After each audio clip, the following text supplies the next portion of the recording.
Although people don't want to recognize it, there is a war going on in Europe. And one of the organizations that's been working to document war crimes is the Ukrainian Center for Civil Liberties. Oleksandra Matviichuk is representing the organization, which was given a Nobel Peace Prize for its work. I'm really glad you have time to speak with me today.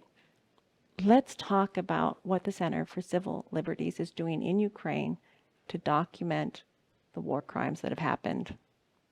While this war turns people into the numbers, we are returning people their names. For these 3 years of large-scale war, we jointly documented more than 81,000 episodes of war crimes. And this is not just 81,000 violations of Geneva and Hague Conventions. We are documenting human pain. Ukrainians often get frustrated because international organizations are first documenting or trying to validate things. And the time between something tragic happening and people getting any sense of justice can be years. Are you laying the groundwork right now so people in Ukraine do receive some sense of justice? I work with victims affected by this war directly. And I know for sure that people need to restore not just their broken lives, broken families, broken vision of the future, but their broken belief that justice is possible, even though delayed in time. And that is why we are documenting these war crimes, not just for national archives, but that sooner or later, all Russians who committed these crimes by their own hands, as well as Putin and top political leadership and high military command of the Russian state, will be held accountable. There have been other times in history where things have happened in Ukraine and the evidence has been destroyed, or people have tried to destroy the evidence. Technology makes it easy to press delete. What are some of the things that you're doing to make sure that the evidence stays intact? This is probably the most documented war in the human history, and partially because we are using new technologies which provide us an opportunity to restore what happened, to document evidence, to identify perpetrators, to communicate with people from the occupied territories. So these new technologies provide us opportunities which we can't even dream of 30 years ago during the Balkans War. And now we have the examples of work of the whole institutions like Bellingcat, which convincingly prove that in order to restore the picture of events, sometimes there is no necessity even to be on the spot. How do you work with the international organizations that are so cautious about confirming what you've already found? The problem is not with confirmation. The problem is that Russia ignores all provisions of international humanitarian law and all decisions of international organizations. In 2022, the UN Court of Justice issued preliminary decision and obliged Russia immediately withdraw their troops from Ukraine. And Russia ignored even the decision of UN Court of Justice. So I am a human rights lawyer, but for current moment, I have no legal tools how to stop Russian atrocities. There's no competition with suffering. And there are people that have physical wounds from the war, and there's people that also have been affected psychologically. There's only so many resources right now in Ukraine. Is there enough being done for people's mental health? No. Millions of people are suffering now in Ukraine because Russia uses war crimes as the methods of warfare. Russia attempts to break people resistance and occupy the country by the tool which I call the immense pain of civilian population. And that is why we can't provide for every person who suffered a psychologist. We need to work on another direction. We need to provide knowledge, how to prevent the trauma, how to help themselves or each others. We also need to find a collective methods, how to transfer this pain into energy, which is enabling life. You've spent really, since your organization was awarded the Nobel Peace Prize in 2022, a lot of time traveling and communicating about what's happening in Ukraine.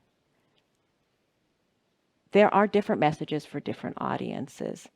And how do you convey the Ukrainian suffering to different groups?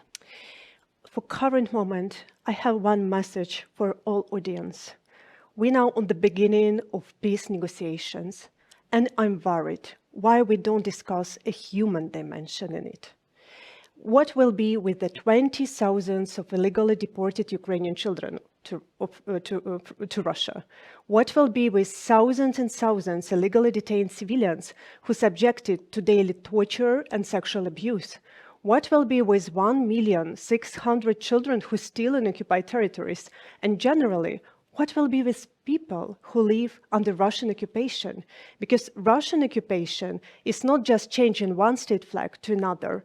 Russian occupation means enforced disappearances, torture, rape, denial of your identity, forcible adoption of your own children, religious persecutions, filtration camps, and mass graves.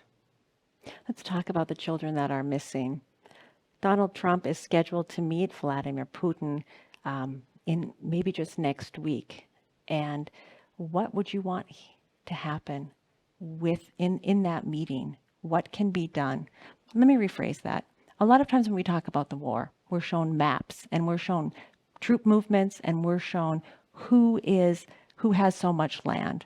But you've brought the discussion back to people. It's very easy to speak sometimes about politics, but it's always difficult to speak about people. President Trump told that he wants to stop this war because he is worried that people are dying. I think that President Trump has also to be worried about people who are dying in Russian prison, about people who are suffering in occupied territories, about people who are subjected to religious persecutions, because Russia creates the image of religious country that protect traditional values, but sorry, religious countries doesn't remove the crosses from evangelical churches. This is something which we document in occupied territories. And I want all politicians to put the human dimension on the negotiation table. We have to speak about people first. The discussion about how much of Ukraine will get back or keep is how the war is always defined. If we change how we're talking about this to how many Ukrainians are in safety, would that change attitudes both in Ukraine and around the world? I'm sure that there is a huge differences between knowing the news and experience the horror of the war. So people abroad sometimes don't understand what does it mean to live in a situation of total uncertainty, when you can't plan not just your day being in a peaceful city, but your next several hours because you have no idea when the next air attack will start it. And this is something which become a daily part of life of every Ukrainian. And this is psychological terror which Russia used in order to put Ukraine to capitulate. What's your final message then when we're wondering what the result of the negotiations will be? What do you wish the negotiations to be, how you'd like them to end for Ukraine? People in Ukraine want peace. People in Ukraine want peace much more than anyone else. But peace doesn't come when a country which was invaded stops fighting. That's not peace. That's occupation. And occupation is just another form of the war. And Putin started this war not because he wanted to occupy just more part of Ukrainian land.